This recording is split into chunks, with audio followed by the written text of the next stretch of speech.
NEP വന്നതിന് തൊട്ടു പിന്നാലെ പ്രഖ്യാപിക്കപ്പെട്ട എഴുതപ്പെട്ട CPM-ന്റെ തന്നെ രേഖയിൽ പറയുന്ന വരികളാണ് ഇത്. ആ നിലയ്ക്ക് പുതിയ വിദ്യാഭ്യാസ നയത്തിലൂടെ RSSന്റെ ആശയങ്ങൾ കുഞ്ഞു മനസ്സുകളിലേക്ക് ഇടിച്ചേൽപ്പിക്കാൻ പോകുന്ന വിദ്യാഭ്യാസ പദ്ധതി രൂപീകരിക്കപ്പെടും എന്ന് എഴുതി വെച്ചിട്ട് എന്ന് നാടായ നാട് മുഴുവൻ മൈക്കു കെട്ടി പറഞ്ഞിട്ട് ഇന്നത് സാധ്യമാകില്ല എന്ന് നിങ്ങൾ പറയുമ്പോൾ അതും ഈ കേൾക്കുന്നവർ അങ്ങനെ തന്നെ വിശ്വസിക്കണം അല്ലേ? അപ്പൊ ഇത്രയും കാലം നിങ്ങൾ പറഞ്ഞതൊക്കെ എന്തായിരുന്നു, ആരോടായിരുന്നു? ഒരു കാര്യം മറ്റടുത്ത ചോദ്യം ചോദിക്കില്ല. എന്ത് നടപ്പാവും, അങ്ങനെ എന്ത് നടപ്പാവും? അതിനകത്ത് കൃത്യമായ ഉടമ്പടിയിൽ കൃത്യമായ കാര്യങ്ങൾ പറയുന്നുണ്ടല്ലോ. സംസ്ഥാനത്തെ സിലബസിനകത്ത് ഇടപെടാനുള്ള വ്യവസ്ഥ അതിനകത്തുണ്ടോ? അങ്ങനെയാണെങ്കിൽ ഞാൻ പറഞ്ഞല്ലോ, ഉന്നത വിദ്യാഭ്യാസ മേഖലയിൽ കേന്ദ്രാവിഷ്കൃത പദ്ധതി നടപ്പാക്കിയല്ലോ.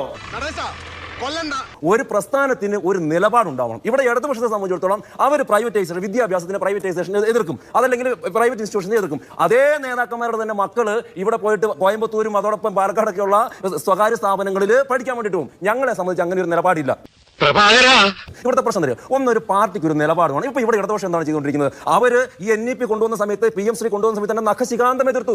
ഇപ്പൊ നേരെ ഉൾട്ടയടിച്ചിട്ട് ഇപ്പൊ പറയുന്നത് ഇതിനെ അനുഭവിച്ചു. ഒരു പാർട്ടിക്ക് ഒരു നിലപാടാണ്. ഞങ്ങൾ എന്താ ചെയ്തിട്ടുള്ളത്? ഞങ്ങൾക്ക് 2 MP രാജ്യത്തുള്ളപ്പോഴത്തേക്ക് ജഹാ ഹുയി ബലിദാൻ മുഖർജി വോ കശ്മീർ ഹമാര എന്ന് പറഞ്ഞാൽ എവിടെയാണോ ഡോക്ടർ ശ്യാമപ്രസാദ് മുഖർജിയുടെ ബലിദാനം നടന്നത് ആ കാശ്മീർ ഞങ്ങളുടെയാണെന്ന് ഞങ്ങൾക്ക് 2 MP ഞങ്ങൾ പറയുന്നതാണ്. ഞങ്ങൾക്ക് 303 MP ഉണ്ടായ സമയത്ത് ഞങ്ങൾ കാശ്മീരിന് പ്രത്യേക പദവി എടുത്ത് കളഞ്ഞു. അവിടെ ഇന്ത്യയുടെ അവിഭാജ്യ ഘടകമായിട്ട് കാശ്മീരിനെ മാറ്റാൻ വേണ്ടി ശ്രമിച്ചു. ഇവിടെ സ്വദേശി ഉൽപ്പന്നങ്ങൾ, ഞങ്ങൾ സ്വദേശി ജാഗരൺ മഞ്ച് എന്ന് പറയുന്ന ഒരു സംഘടന തന്നെ പതിറ്റാണ്ടുകൾ പിന്നോട്ടുണ്ട്. ഇപ്പൊ നോക്കും, ഞങ്ങൾക്ക് സർക്കാരിനെ കിട്ടി തദ്ദേശീയമായിട്ട് നമ്മൾ ഇവിടെ ആയുധങ്ങൾ വരെ വികസിപ്പിച്ചു. അഗ്നി അടക്കം, തൃശ്ശൂരടക്കം എല്ലാ ആയുധങ്ങളും തന്നെ വികസിപ്പിച്ച് നമ്മൾ കഴിഞ്ഞു. അങ്ങനെ എല്ലാ കാര്യങ്ങളും, അയോധ്യ ക്ഷേത്രം ഞങ്ങൾക്ക് 2 MP ഉള്ളപ്പോഴത്തേക്ക് ഞങ്ങൾ പറഞ്ഞുകൊണ്ടിരുന്ന കാര്യങ്ങളാണ്. അത് ഞങ്ങൾക്ക് അധികാരം വന്നതിന് ശേഷം ബഹുമാനപ്പെട്ട സുപ്രീം കോടതി വിധിക്ക് ശേഷം ഞങ്ങൾ നിർമ്മിച്ചു. ഒരു പ്രസ്ഥാനത്തിന് ഒരു നിലപാടുണ്ടാവണം.